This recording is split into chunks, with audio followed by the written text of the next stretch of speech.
आजीविका ज्ञान में आप सभी का बहुत बहुत स्वागत है। हम आपको हमारे चैनल के माध्यम से स्वयं सहायता समूह से जुड़ी सभी प्रकार की जानकारियों से अवगत करवाते हैं, यानी आपको समूह से जुड़ी सभी प्रकार की बातें बताते रहते हैं। तो आज उसी से जुड़ी एक महत्वपूर्ण जानकारी देने वाले हैं। चैनल को सब्सक्राइब, वीडियो को लाइक अवश्य कर दें।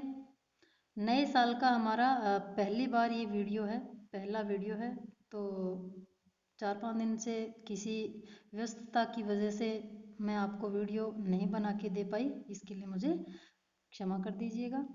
आज हम बात करने वाले हैं, आपको जानकारी देने वाले हैं कि गांव में समूह बनाने से लेकर VO, CLF, BLF, DLF, SLF ये सभी क्या होते हैं या फिर ये कैसे बनाए जाते हैं, इनकी संरचना कैसे होती है और ये क्यों बनाए जाते हैं, इन सभी बातों के बारे में आपको मैं डिटेल में बताने वाली हूँ। तो वीडियो को लास्ट तक अच्छे से वॉच कीजिएगा। इसके बारे में मैं आपको आज डिटेल में बताने वाली हूँ। स्वयं सहायता समूह कैसे बनाएं, VO यानी ग्राम संगठन कैसे बनाएं, फिर CLF कैसे बनाएं, ये पूरी जानकारी आपको 2-3 अलग अलग वीडियो में बताऊंगी, पार्ट 1, पार्ट 2 और पार्ट 3, क्योंकि ये काफ़ी लंबा चौड़ा डिटेल का प्रोसेस है। एक वीडियो में पॉसिबल नहीं है, कम से कम 1 से 1.5 घंटे का ये टॉपिक है। तो मैंने सोचा कि आपको पार्ट बना बना के अलग अलग समझा दूं, पार्ट 1, पार्ट 2 और पार्ट 3। पार्ट 1 में आपको स्वयं सहायता समूह से लेके ये सारी चीज़ें क्या होती है मोटा मोटी आपको मैं बताने वाली हूँ। पार्ट 1 में हम स्वयं सहायता समूह यानी SHG से लेकर, स्वयं सहायता समूह से लेकर SHG, VO, CLF, BLF, DLF, SLF ये सब क्या होते हैं, इनको स्टेप बाय स्टेप समझाऊंगी। तो वीडियो को लास्ट तक अच्छे से देखना है। जिन ग्रामीण माताओं तथा बहनों ने SHG बनाया है यानी स्वयं सहायता समूह बनाया है, तो ज़रूर ये सोच रही होंगी कि ये समूह तो बना लिया, अब क्या करेंगे, इससे क्या होगा, कैसे होगा। तो जिन महिलाओं ने स्वयं सहायता समूह बना लिए हैं तथा 4-5 महीने बनाए हो गए हैं, तो अच्छी खासी सेविंग हो गई होती है। समूह की जैसे 10 रुपये या 20 रुपये जो आप बचत करती है ना, वो आपकी अच्छी खासी 5-6 महीने में सेविंग हो गई होती है। 10 से 12 महिलाएं समूह से जुड़ी हुई है। इसी तरह पूरे गांव में या इससे ज़्यादा समूह बने हुए हैं। तो 6-7 उन्हीं 6-7 समूहों को मिलाकर एक VO यानी विलेज ऑर्गेनाइजेशन, उसको हिंदी में ग्राम संगठन कहते हैं, वो बनता है। फिर VO के ऊपर CLF बनता है। जैसे समूह से VO बना, ग्राम संगठन बना, और ग्राम संगठन के ऊपर एक CLF बनता है। CLF के ऊपर BLF बनता है और BLF के ऊपर फिर DLF बनता है। DLF के ऊपर SLF बनता है। तो ये सभी चीज़ें स्टेप बाय स्टेप बनती है। तो आप निश्चिंत रहिए, मैं आपको डिटेल में अच्छे से बताने वाली हूँ कि ये सब क्या होते हैं। तो सभी माता बहनें सोच रही होंगी कि ये सब क्या है, हमें तो नहीं पता ये सब क्या होते हैं, समूह बनाते समय ऐसा कुछ भी नहीं बताया था कि क्या होता है, कैसे होता है। ये सब बताने के लिए ही हम आज बात कर रहे हैं। इसी को अच्छे से समझने के लिए 3 पार्ट में वीडियो बना रही हूँ, ताकि आप अच्छे से सभी चीज़ों एवं बातों के बारे में समझ पाएं।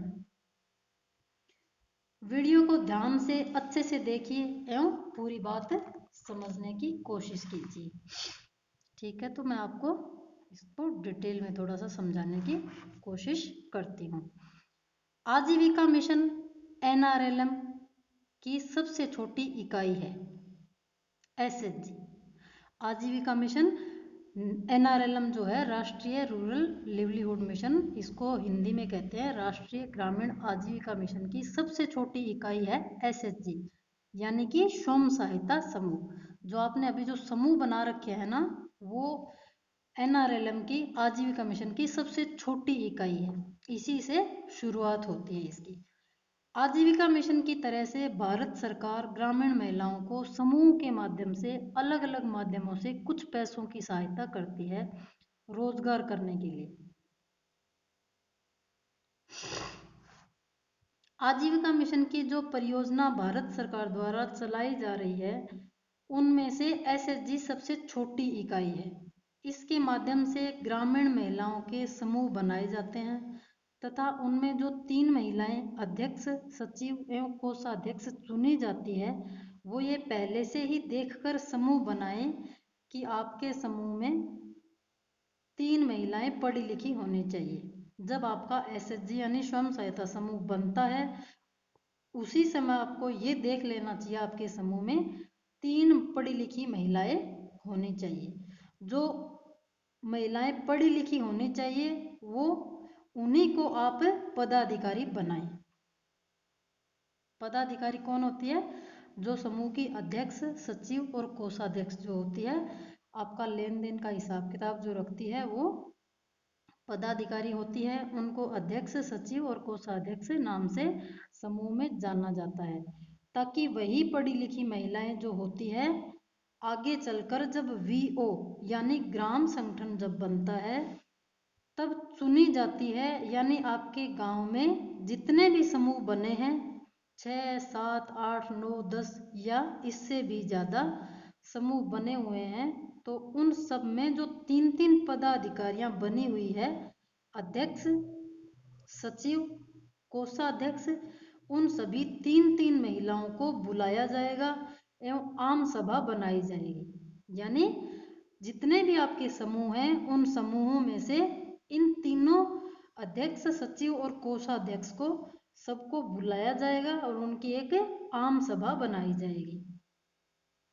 समूहों की सभी महिलाओं को नहीं बुलाकर अध्यक्ष, सचिव, कोषाध्यक्ष को ही बुलाया जाता है क्योंकि अगर समूह की सभी महिलाओं को बुलाया जाएगा तो वहाँ पे बहुत ज़्यादा भीड़ हो जाएगी, बहुत ज़्यादा किचकिच हो जाएगी, इसलिए इन 3-3 को ही बुलाया जाता है।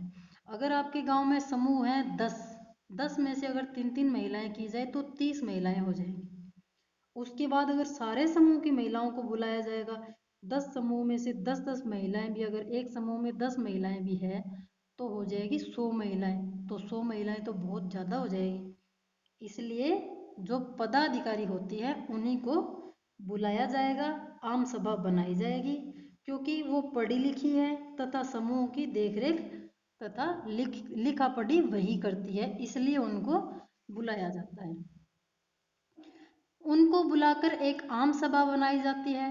ब्लॉक अधिकारी या पदाधिकारी आते हैं जब ग्राम संगठन बनता है तब। जब ग्राम संगठन बनता है तब स्वयं सहायता समूह जो बने हुए हैं उनकी जो पदाधिकारी है उनको ही बुलाया जाता है। आम सभा के बाद उन्हीं 3-3 महिलाओं में से किन्हीं 2-2 महिलाओं को लिया जाएगा। आम सभा जब बनती है यानी सबको बुला लिया गया 3-3 को, तो उनमें से उन 3-3 महिलाओं में से किन्हीं 2-2 महिलाओं को लिया जाएगा। उनकी एक समिति बनेगी। वो जो सारी महिलाएं चुनी जाती है उनमें से फिर 2-2 महिलाओं को लेकर के एक समिति और बनाई जाती है। ये 2-2 सभी समूहों से ली जाएगी, यानी जैसे पहले 3-3 ली वैसे ही इन समूहों से भी 2-2 महिलाएं ली जाती है तथा जो चुनी जाएंगी उन्हीं में से 5 महिला को और चुनकर एक समिति बनेगी। अब जो 2-2 चुनी गई हैं उनमें से 5 महिलाएं, पहले तो 3-3 चुनी गई फिर 3-3 में से जो चुन के एक सभा बनाई गई उसमें से फिर 2-2 महिलाएं सभी समूहों से ली गई और जो 2-2 चुनकर एक समिति बनी, यानी कि 2-2 अगर सभी समूहों से चुनेगी 10 समूह हैं तो 2-2 चुनेगी तो 20 महिलाएं हुई। 20 में से फिर 5 महिलाएं, ये मैं आपको एक एग्जाम्पल के तौर पे बता रही हूँ, बाकी तो समूह में महिलाएं ज़्यादा भी हो सकती है कम भी हो सकती है।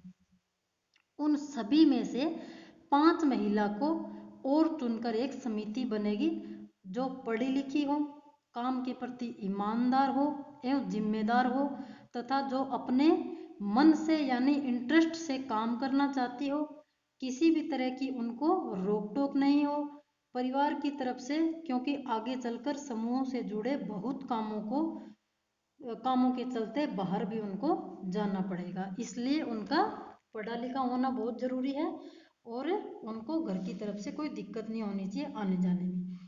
इन 5 महिलाओं को चुनकर वीओ के मेन पदाधिकारी बनते हैं। इन 5 महिलाओं को क्यों चुना जाता है? इन 5 महिलाओं को चुनकर एक टीम बनाई जाती है, यानी एक समिति बनाई जाती है, एक संगठन बनाया जाता है। वो चुनकर वीओ के मेन जो पदाधिकारी होते हैं वो बनते हैं। वो पदाधिकारी कौन होते हैं? जैसे अध्यक्ष, कोषाध्यक्ष, सचिव, उप सचिव, उपाध्यक्ष, ये 5 बनाए जाएंगे। यही वीओ यानी ग्राम संगठन को चलाएंगे। ये क्यों चुनी जाती है? ये वीओ बनाने के लिए यानी ग्राम संगठन बनाने के लिए चुनी जाती है और ये ग्राम संगठन को चलाएंगे।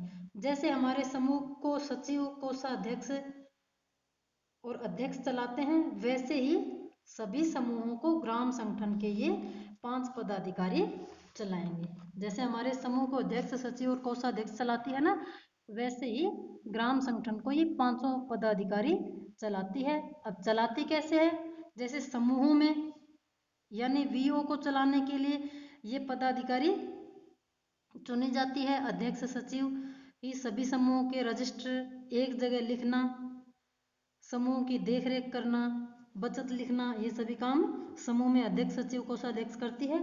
वैसे ही आदि सभी प्रकार के काम अध्यक्ष, सचिव, कोषाध्यक्ष की तरह ही समूह को, जैसे बचत, ब्याज, लेन देन आदि का काम ब्यौरा सचिव, अध्यक्ष रखती है। वैसे ही ग्राम संगठन की अध्यक्ष, सचिव ही इनका ब्यौरा लिखती है।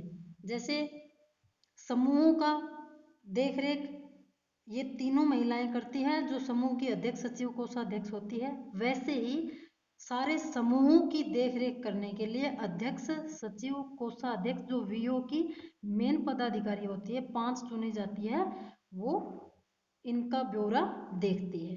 वीओ के रजिस्टरों में सभी समूहों का ब्यौरा ही लिखा जाएगा। अब वीओ का जो वीओ क्यों बनता है, यानी ग्राम संगठन के जो रजिस्टर होते हैं उनमें क्या काम होता है? सभी समूहों का ब्यौरा लिखा जाता है। कितना लेन देन हुआ, किसको क्या पैसा दिया, समूह को किस समूह को कितना दिया, इस तरह की सभी चीजें ग्राम संगठन के रजिस्टरों में लिखा जाता है। और वो कौन लिखती है? वीओ की अध्यक्ष, सचिव, कोषाध्यक्ष, ये तीनों मिलकर सचिव लिखती है, अध्यक्ष अध्यक्षता करती है और उप सचिव और ये जो और भी 3-4 जो होती हैं इनका ही आपस में तालमेल होता है, सबको अलग अलग काम दिए जाते हैं। अब वीओ का ब्यौरा कौन रखेगा? अब जैसे एसएचजी का ब्यौरा तो वीओ रख लेगा, ग्राम संगठन। अब ग्राम संगठन का ब्यौरा कौन रखेगा? वो सीएलएफ रखेगा। कौन रखेगा? सीएलएफ रखेगा। एसएचजी के ऊपर वीओ होता है और वीओ के ऊपर सीएलएफ होता है, तो सीएलएफ रखेगा। सीएलएफ यानी क्लस्टर लेवल फेडरेशन। जैसे वीओ बनेगा समूह की महिलाओं का, वैसे ही बहुत सारे वीओ यानी ग्राम संगठनों में से वैसे ही महिलाओं की बैठक होगी, सभा होगी, सीएलएफ की अध्यक्ष, सचिव, कोषाध्यक्ष होंगी, चुनी जाएगी एवं सीएलएफ बन जाएगा। जैसे आपको वीओ का बताया वैसे ही सीएलएफ की संरचना होती है। अब वीओ बनता है जब समूहों की महिलाओं को बुलाया जाता है, और जब सीएलएफ बनता है तब वीओ की जितने भी वीओ होते हैं, ग्राम संगठन होते हैं, विलेज ऑर्गेनाइजेशन होते हैं, उनकी जो अध्यक्ष, सचिव जो 5 बताई ना, वो सभी महिलाएं इसमें से इन सभी 5 महिलाओं को, ग्राम संगठन की 5 महिलाओं को बुलाया जाता है और उनको उनमें से अध्यक्ष और सचिव को 2-2, 3-3 महिलाओं को बुलाया जाता है, फिर सीएलएफ बनता है। सीएलएफ कई गांवों के ग्राम संगठन मिलकर बनता है। सीएलएफ कई गांव में, अब जैसे एक गांव में एक ग्राम संगठन होता है या फिर 2 होते हैं, अगर बड़ा गांव है तो 2 ग्राम संगठन हो जाते हैं, और अगर छोटा गांव है तो एक ही ग्राम संगठन होता है। तो सीएलएफ कैसे बनता है? कम से कम 25 से 30 इसमें ग्राम संगठन होने चाहिए। 6 से 19 एसएचजी एक वीओ में हो सकते हैं और 250 से 300 एसएचजी यानी 35 से 40 विलेज गांव होने चाहिए। ये आप स्क्रीन पे देख पा रहे हैं 35 से 40 विलेज यानी ग्राम संगठन होने चाहिए, तब एक CLF बनता है। ये सब क्यों बनाए जाते हैं? SHG, VO, CLF ये इसलिए बनते हैं, जो समूह में पैसा आता है वो इन्हीं के माध्यम से आता है सरकार द्वारा भेजने पर। अब सोचने वाली बात ये है कि इतनी सारी चीजें ये बन रही है, SHG बना, फिर VO बना, CLF बना, ये किस लिए बनते हैं? ये जो समूह में पैसा आता है या फिर जो लाभ आता है, फायदा आता है, इन्हीं के माध्यम से समूहों तक पहुंचता है सरकार द्वारा भेजने पर। ठीक है, यहां तक आपको अच्छे से समझ आया होगा। SHG फिर VO उसके बाद CLF ये सभी गांव में ही बनते हैं। क्लस्टर आपका 20 से 25 गांव को मिलाकर बनता है और उसके बाद BLF ब्लॉक लेवल पर बनता है, DLF डिस्ट्रिक्ट लेवल पर बनता है, DLF डिस्ट्रिक्ट लेवल पर होता है, SLF स्टेट लेवल पे होता है। इसी तरह से ये होते हैं। अब जैसे SHG गांव में महिलाओं को मिलाकर बना, VO उन सभी समूहों को मिलाकर एक VO बन गया, विलेज ऑर्गेनाइजेशन। फिर उसके बाद CLF बनता है जो क्लस्टर लेवल पे बनता है, क्लस्टर लेवल फेडरेशन होता है। फिर BLF होता है, BLF होता है वो ब्लॉक लेवल पे होता है, यानी आपका जहाँ ब्लॉक है वहाँ पे BLF होता है। और फिर DLF फिर डिस्ट्रिक्ट लेवल फेडरेशन होता है, फिर SLF होता है स्टेट लेवल फेडरेशन। इस तरह से ये संगठन बनते हैं। तो समूह से लेकर राज्य तक का पूरी एक श्रृंखला इन सब के माध्यम से बनती है, ताकि समूह VO, CLF आदि सुचारू रूप से चल सके। ये इसलिए बनाए जाते हैं कि इनके माध्यम से समूह सुचारू रूप से चल सके, पैसों एवं लेन देन के ब्यौरों का हिसाब किताब अच्छे से रखा जा सके, समूह को मिलने वाली नौकरियों एवं पैसों यानी फंड, लोन आदि का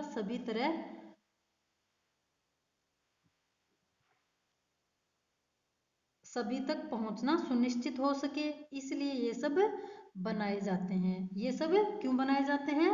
ताकि ये सुनिश्चित हो सके कि सभी तक नौकरी, पैसा और जो भी फंड, लोन आदि मिलता है वो सब तक पहुंच सके। तो इस वीडियो में मैंने आपको मेरा मोटा मोटा तीनों के बारे में बताया, SHG, VO, CLF, VO तथा CLF को डिटेल में मैं आपको पार्ट 2 एवं पार्ट 3 में बताऊंगी। आपने समूह बनाया, 10-12 रुपए बचत कर रहे हैं, जो भी आप करते हैं उसको बैंक खाता आपका समूह का खुला हुआ है उसमें जमा करते हैं या फिर जमा करवाना होता है, तो उसी पर आपका सरकार द्वारा जो फंड आता है RF एवं CIF का पैसा वो आएगा, उसी पर आपको लोन वगैरह का पैसा भी आगे चलकर मिलता है। इन सभी प्रकार के fund, RF, CIF, bank loan आदि की पूरी जानकारी के वीडियो चैनल पर पहले से बने हुए हैं, डले हुए हैं। अलग अलग पता करने के लिए जाकर देख सकते हैं। इन सभी प्रकार के पैसों को समूह के माध्यम से लेकर समूह में बांटेंगे और अपना अपना रोजगार करेंगे, या सामूहिक रोजगार भी सभी महिलाएं मिलकर कर सकती है। भारत